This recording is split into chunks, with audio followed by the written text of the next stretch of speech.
Hello everyone, it's your girl Miss Angie, and we are back with another Let's Talk Tuesday. And today we are getting into it. We are talking about passports and my vacation wish list. Okay, so earlier this year I got my passport. Here it is. I was so excited. I knew it was something important. My husband, he already has his, and so I knew I needed to get mine because I want to go some places. I really love to, I really want to travel, and I'm like, I'm gonna get my passport.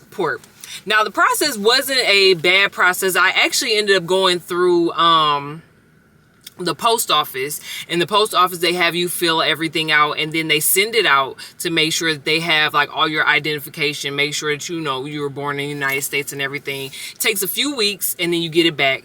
And then I want to say I paid close to like I think it might have been like 150, between like 150, 180, around that range. I can't remember because, like I said, I got this done the beginning of the year. But anyways, I'll show y'all my picture. I was looking really rough. Woo! That is the picture, honey. I was like, woo! Looking rough. But anyways, it says if your passport expires within 6 months of your date of departure, you may be denied entry into some countries. So basically making sure that you have your passport active. Like on here, mine will be January of 2035 when it expires, and then you basically renew it. So anyways, your girl got her passport, and I don't know if they do the stamps anymore, because I remember hearing some people say that I don't think that they do stamps anymore, but I hope they do, because I really want to mark the places that I have been. But anyways, get your passport. And if you don't, plan on going nowhere, still get your passport just in case, because I think also on the airports, they are requiring extra identification, so you definitely want to have that on hand. So anyways, getting into it, I just wrote down a few little places that I would love to visit with the fact of now having my passport. One of the places I really want to visit is Paris, which is the capital of France. And some of the things that I was looking up, they're known for their global center of art and fashion, food, and they talk about the best times to visit is around April, May, September, October, and just to be able to sightsee and see everything. That is one of the places that I really would love to visit. And it's so funny because when I was younger, like back in, what was that, probably like middle school, high school age, whenever the show came out, I used to love watching Amazing Race. Amazing Race always had them going almost everywhere. And even though they were racing, I'm like, oh my goodness, I just love how you can be able to see, basically how people live and just the whole setup of how different countries are. And so that I used to just love watching that show, just throw that in there. Number 2, Bahamas. I want to go to the Bahamas. And so the weather and the blue water is one of the reasons why I really want to go. It looks so beautiful whenever you look at pictures of the Bahamas. They say the best time to travel is between mid-December and mid-April. And I used to look at different hotels that I wanted to stay in. And I really want that very, nice hotel room where you can have that beautiful view of the water and just, everything. I just want it to be everything. I feel like the Bahamas is just like, you're sitting there with your drink, you're enjoying the weather.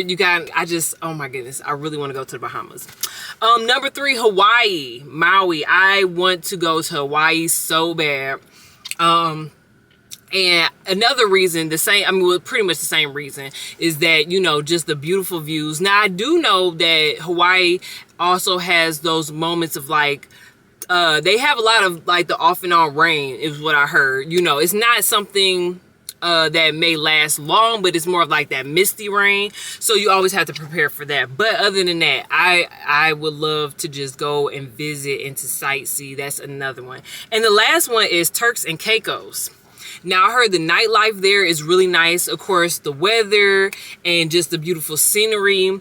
I would just love to visit there as well. And so I didn't really write too much about Hawaii and Turks and Caicos because I can't remember why I didn't write it down. But other than that, I wanted to just talk about the fact of having, a passport and getting out there and traveling. I think traveling is just like the next big thing for me. I really want to travel. I really want to sightsee. I really want to get out there and try different foods and see how different culture is in different countries. And I feel like this is the best time to do it. And not, you know, because a lot of times you be like, oh, I'm gonna go there, and then you never make the plans. And I feel like I'm really gonna make the plans. Like, I wanted to actually do Hawaii as like a thing for me and my husband's honeymoon, because, you know, we had ended up doing pretty much a court wedding, and I was like, you know what, I definitely want to make a honeymoon as like a place to go and really enjoy it and have fun. And of course, even though we are already married, going on a year, the trip, I definitely feel like when you put money into the trip and just spending time as your own little honeymoon, that is just a perfect and great idea. So anyways, I'm just rambling, but at this point, you guys get the picture. Get a passport, get it together. Even if you don't feel like you're going to be traveling anytime soon, manifest it, get it just to have it as a manifest. Hey, look, I got a passport just in case somebody invite me and they paying for the trip. I'm already ready, you know? So anyways, I just want to say thank you guys for the continued support. Thank you guys for watching this video, and I'll catch you guys on the next one. Thanks for watching.